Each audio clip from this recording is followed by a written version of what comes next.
भगवान विष्णु जी और माता लक्ष्मी जी। एक बार भगवान विष्णु जी शेषनाग पर बैठे बैठे बोर हो गए और उन्होंने धरती पर घूमने का विचार मन में किया। वैसे भी कई साल बीत गए थे धरती पर आए और वह अपनी यात्रा की तैयारी में लग गए। स्वामी को तैयार होता देखकर लक्ष्मी माँ ने पूछा, आज सुबह सुबह कहाँ जाने की तैयारी हो रही है? विष्णु जी ने कहा, हे लक्ष्मी, मैं धरती लोक पर घूमने जा रहा हूँ। तो कुछ सोचकर लक्ष्मी माँ ने कहा, हे देव, क्या मैं भी आपके साथ चल सकती हूँ? भगवान विष्णु ने 2 पल सोचा, फिर कहा, एक शर्त पर। तुम मेरे साथ चल सकती हो। तुम धरती पर पहुंचकर उत्तर दिशा की ओर बिल्कुल मत देखना। इसके साथ ही माता लक्ष्मी ने हाँ कह के अपनी मनवा ली और सुबह सुबह माँ लक्ष्मी और भगवान विष्णु धरती पर पहुंच गए। अभी सूर्य देवता निकल रहे थे। रात बरसात होकर हटी थी। चारों ओर हरियाली ही हरियाली थी। उस समय चारों ओर बहुत शांति थी और धरती बहुत ही सुंदर दिख रही थी।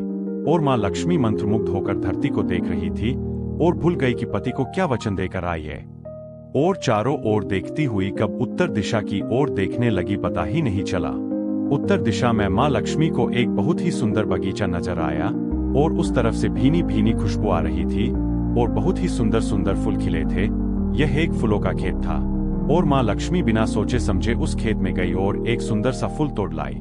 लेकिन यह क्या, जब माँ लक्ष्मी भगवान विष्णु के पास वापस आई तो भगवान विष्णु की आंखों में आंसू थे और भगवान विष्णु ने माँ लक्ष्मी को कहा कि कभी भी किसी से बिना पूछे उसका कुछ भी नहीं लेना चाहिए और साथ ही अपना वचन भी याद दिलाया। माँ लक्ष्मी को अपनी भूल का पता चला तो उन्होंने भगवान विष्णु से इस भूल की माफी मांगी। तो भगवान विष्णु ने कहा कि जो तुमने जो भूल की है उसकी सजा तो तुम्हें जरूर मिलेगी। जिस माली के खेत से तुमने बिना पूछे फूल तोड़ा है, यह एक प्रकार की चोरी है। इसलिए अब तुम 3 साल तक माली के घर नौकर बनकर रहो। उसके बाद मैं तुम्हें बैकुंठ में वापस बुलाऊंगा। माँ लक्ष्मी ने चुपचाप सर झुकाकर हाँ कर दी। आजकल की लक्ष्मी थोड़े थी और माँ लक्ष्मी एक गरीब औरत का रूप धारण करके उस खेत के मालिक के घर गई। घर क्या, एक झोपड़ा था और मालिक का नाम माधव था।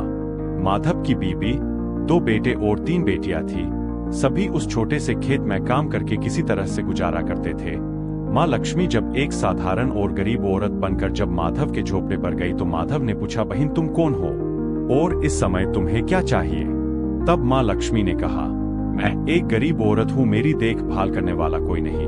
मैंने कई दिनों से खाना भी नहीं खाया, मुझे कोई भी काम दे दो, साथ में मैं तुम्हारे घर का काम भी कर दिया करूंगी। बस मुझे अपने घर में एक कोने में आसरा दे दो। माधव बहुत ही अच्छे दिल का मालिक था। उसे दया आ गई, लेकिन उसने कहा, बहन मैं तो बहुत ही गरीब हूँ। मेरी कमाई से मेरे घर का खर्च मुश्किल से चलता है। लेकिन अगर मेरी 3 की जगह 4 बेटियां होती तो भी मैंने गुजारा करना था। अगर तुम मेरी बेटी बनकर जैसा रूखा सूखा हम खाते हैं उसमें खुश रह सकती हो तो बेटी अंदर आ जाओ। माधव ने माँ लक्ष्मी को अपने झोपड़े में शरण दे दी और माँ लक्ष्मी 3 साल उस माधव के घर पर नौकरानी बनकर रही। जिस दिन माँ लक्ष्मी माधव के घर आई थी उससे दूसरे दिन ही माधव को इतनी आमदनी हुई फूलों से कि शाम को एक गाय खरीद ली। फिर धीरे धीरे माधव ने काफी जमीन खरीद ली और सब ने अच्छे अच्छे कपड़े भी बनवा लिए और फिर एक बड़ा पक्का घर भी बनवा लिया। बेटियों और बीबी ने गहने भी बनवा लिए और अब मकान भी बहुत बड़ा बनवा लिया था। माधव हमेशा सोचता था कि मुझे यह सब इस महिला के आने के बाद मिला है। इस बेटी के रूप में मेरी किस्मत आ गई है मेरी। और अब 2 से 5 साल बीत गए थे, लेकिन माँ लक्ष्मी अब भी घर में और खेत में काम करती थी। एक दिन माधव जब अपने खेतों से काम खत्म करके घर आया तो उसने अपने घर के सामने द्वार पर एक देवी स्वरूप गहनों से लदी एक औरत को देखा। ध्यान से देखकर पहचान गया, अरे यह तो मेरी मुंहबोली चौथी बेटी यानी वही औरत है। और पहचान गया कि यह तो माँ लक्ष्मी है। अब तक माधव का पूरा परिवार बाहर आ गया था और सब हैरान होकर माँ लक्ष्मी को देख रहे थे। माधव बोला है, माँ हमें माफ कर, हमने तेरे से अनजाने में ही घर और खेत में काम करवाया। माँ यह कैसा अपराध हो गया? माँ हम सबको माफ कर दे। अब माँ लक्ष्मी मुस्कुराई और बोली है, माधव तुम बहुत ही अच्छे और दयालु व्यक्ति हो।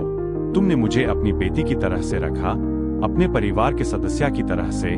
इसके बदले मैं तुम्हें वरदान देती हूँ कि तुम्हारे पास कभी भी खुशियों की और धन की कमी नहीं रहेगी। तुम्हें सारे सुख मिलेंगे जिसके तुम हकदार हो। और फिर माँ अपने स्वामी के द्वारा भेजे रथ में बैठकर बैकुंठ चली गई। मित्रों, वीडियो अच्छी लगी हो तो लाइक करें। Thanks for watching S Sharma channel.